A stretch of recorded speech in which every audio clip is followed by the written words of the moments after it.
Hello, guys and gals, me Mudahar, and boy, oh boy, let me tell you something, the banks are dying. Now, I was out in California this weekend having a good old time, and I think I am cursed, ladies and gentlemen. Every time I fly out and just take a weekend off, something massive happens, okay? Whether it be in like some streamer community, whether it be the financial system around us. Now, when I was out in California, I found out that in the same state, Silicon Valley Bank completely ceased and failed hard. Now, ladies and gentlemen, you might have been hearing about this, but I'm going to sit down and sort of break down what happened to you, explain the entire situation, and show you the world going on forward. Now, ladies and gentlemen, Silicon Valley Bank is a commercial bank that was in Santa Clara, California, and basically on March 10th, it ended up failing. This is the 16th largest bank, and was actually the largest bank in terms of how many deposits it had in Silicon Valley. So, of course, ladies and gentlemen, Silicon Valley Bank, as its name implied, pretty much serviced a lot of companies, tech startups, so to speak, a lot of big companies like Roku, Roblox, who actually had a bunch of pain moments when this stock fell. You can literally see on March 10th, because of how weird the situation was, Roku ended up having a fall and started to rise again. Same for Roblox, where like, no. Now, why was this fall happening? Well, it turned out that Roku, Roblox, a lot of these people had percentages of their cash reserves put into a bank that basically failed. Now, how does a bank like Silicon Valley Bank fail? So effectively what was happening was because of the entire market these days and how many layoffs are going on, a lot of these companies were pulling money out of the bank. And this created what is effectively known as a liquidity problem, a liquidity crunch. So what had happened was, again, to understand how the complex world of finance and banking works. Remember, I'm not a financial advisor. I'm just a guy that focuses too much on this. So banks do not store all of your money in one go. If you have $1 million at a bank, they don't have $1 million of your dollars sitting around, $1 million of your hard-earned money sitting there waiting for you to grab and go whenever you want it. They're probably going to be loaning it out. They're going to invest it themselves. It's how a bank profits, okay? They allow you to store your money, and they use your money to make more money. Now, when you give a bank tons of money, at the end of the day, they can either have it sitting inside, and they can put some of it into very, very safe investments. In this case, Silicon Valley Bank had put money into treasury bonds, which if you don't know what a treasury bond is, it is a generally hyper-safe investment. You're not going to get a lot of return on it, but it's one of those investments that if you hold it to maturity, meaning somewhere around 10 years, you're going to make your return on it. It'll have like maybe a 1%, 2% yield. Now, the problem is, as interest rates from the Federal Reserve rises, those bonds that you bought start to become a little bit worthless on the open market. Now, what had happened is you're following me, when people start pulling money out of a bank, all right, and in this case, these are tech companies pulling lots of money out to keep up with an weird market that we're in, they have a liquidity problem. And in order to make sure that they can keep servicing a withdrawal, they have to start selling off some of their assets. Now, in this case, they were willing to take some losses on these treasury bonds, which they had to start selling off. It's not that they wanted to, they had to. See, if Silicon Valley Bank could hold on to these treasury bonds, even with rising interest rates, they could still actually make some money out of it. These would be good investments to hold had they done that.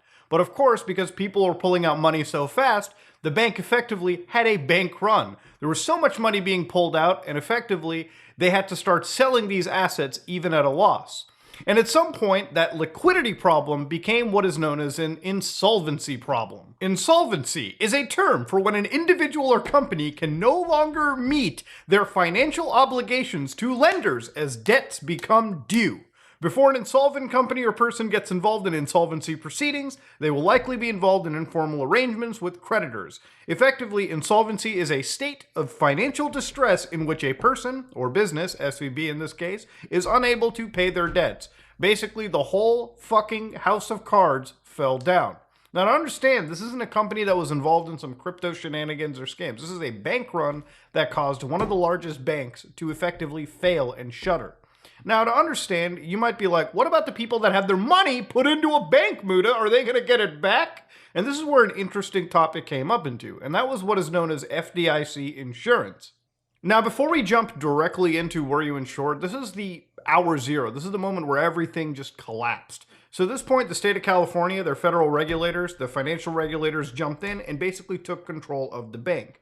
They basically said that it suffered from liquidity and insolvency on March 8th, where the bank announced a loss of approximately $1.8 billion from the sale of those bonds that I was talking about earlier. On March 8, 2023, the bank's holding company announced it was conducting a capital raise, fundraising, okay, all right, trying to basically save itself, the last Hail Mary. Despite the bank being in sound financial conditions prior to March 9th, investors and depositors reacted by initiating withdrawals of $42 billion. Because, of course, a bunch of social media, a bunch of people were like, maybe this is weird. The bank is trying to raise money in this last-ditch effort. Maybe we'll just pull it out and keep just enough to be insured. So basically, by the end of that day, they had close to negative $958 million in negative cash balance. And of course, with the assistance of regulators, transfer collateral from various sources, the bank did not meet its cash letter with the Federal Reserve. The precipitous deposit withdrawal has caused the bank to be incapable of paying its obligations as they come due, and that's when it becomes insolvent, like I told you earlier. So of course, the commission found that the bank's liquidity position is inadequate, and it cannot reasonably be expected to pay its obligation as they come due. The bank is insolvent, and it's conducting its business in an unsafe manner.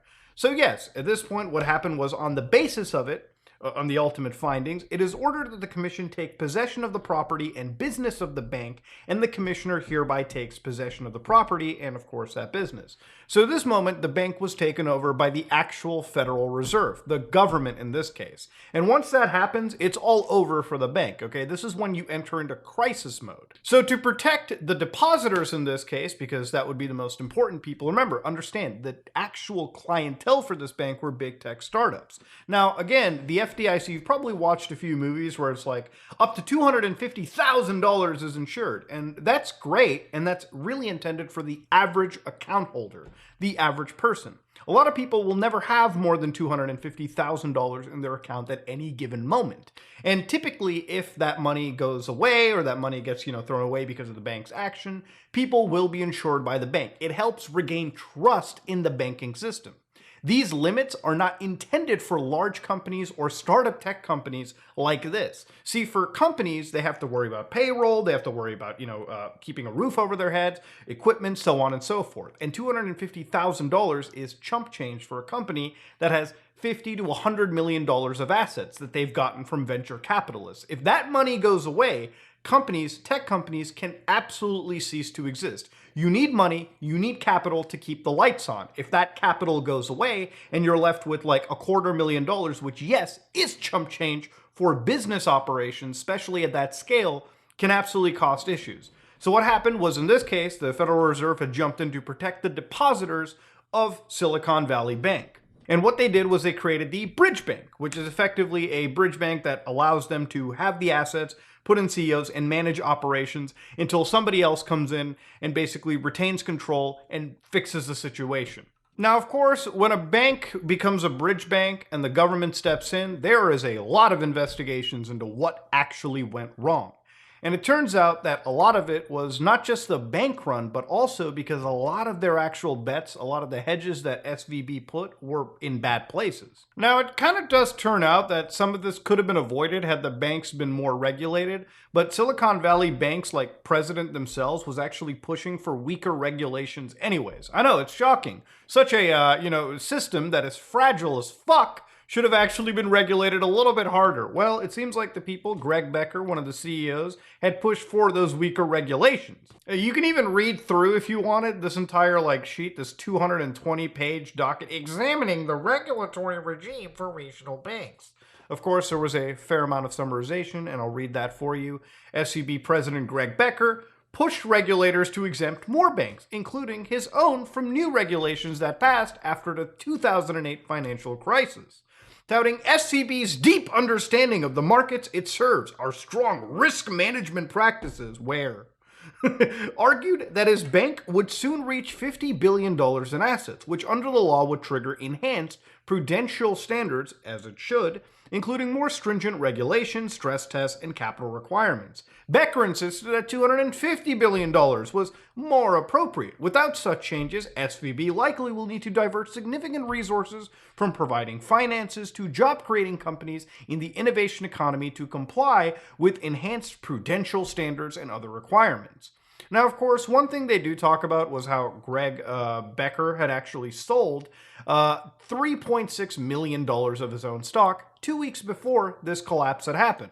Now, of course, one of the accounts over here, Unusual Whales, great account, they talked about how the DOJ and SEC were investigating some of their executive tradings. So, of course, Greg Becker sold 11% of their, shares. Michael Zucker, counsel, sold 19%. Daniel Beck sold 32%. Michael Draper sold 25%. And, of course, if you look through the actual sales list, you can see this is very much true. But this is where you have to have the larger picture in this situation as well, too.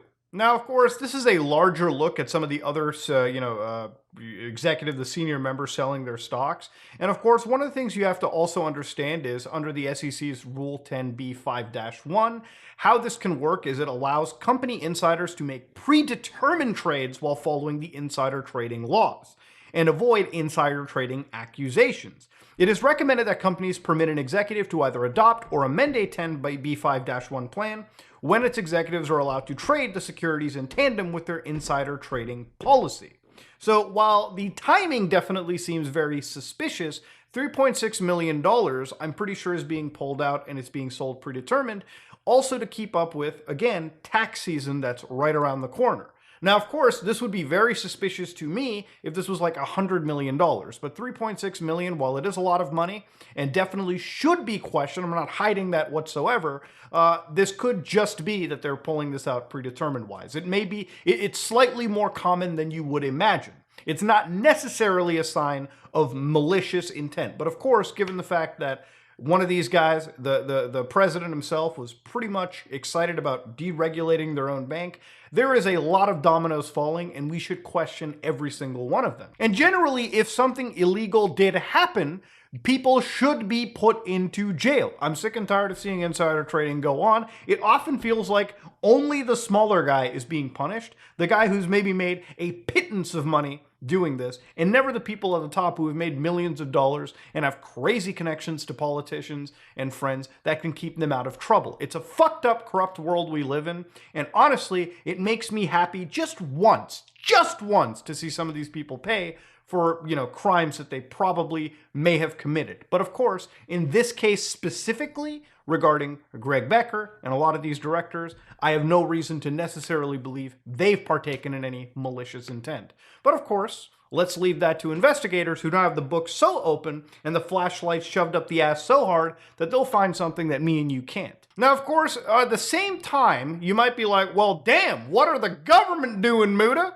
Now, of course, at this moment in time, the freakiest thing that I saw when I was in the, when I was getting my flight yesterday was like deep fakes of Biden saying this was like a predetermined bank run.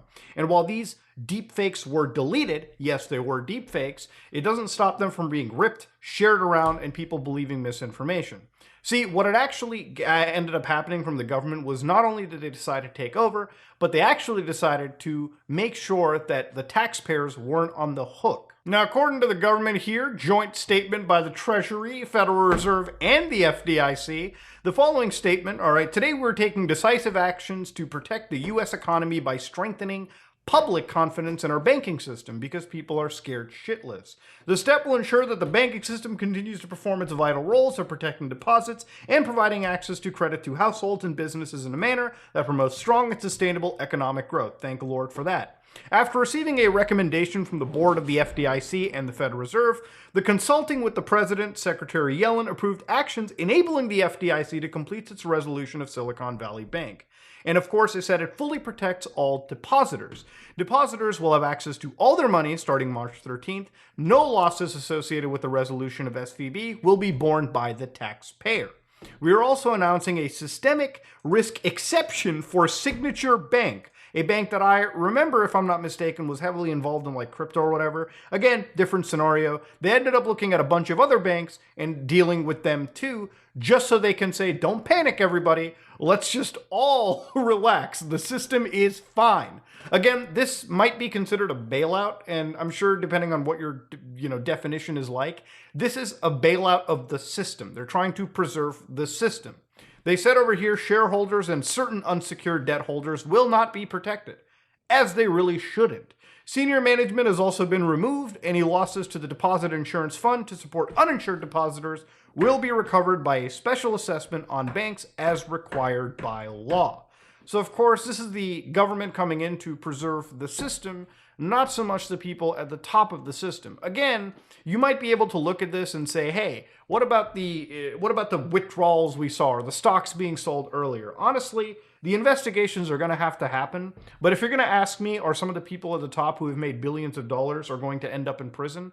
I don't even believe that, okay? Honestly, at this moment in time, with how the government has reacted to any of these situations, I don't believe the government is in the average person's favor. This is nice to see, but nobody at the top, as far as my understanding, will actually be punished. Anytime anybody is punished, it's only to be made an example of and for people to forget about the grander picture in general.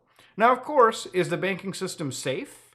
I couldn't answer that. Honestly, I don't think anybody can answer that. To be honest with you, I know one thing in particular. If the banking system does fail, then the world effectively comes to an end. It's actually an end of the world scenario. If it turns out that your dollar is worth nothing, if it turns out that you pull out a US dollar and in here it says, "In God we trust," right? Where does it say that right here? Yeah, we're next to the Illuminati logo. "In God we trust." If you can't trust the dollar, then you might as well have ammo and food and stockpile yourself up, because goddamn, the world's going to turn to Mad Max sooner than hell if the whole system crashes.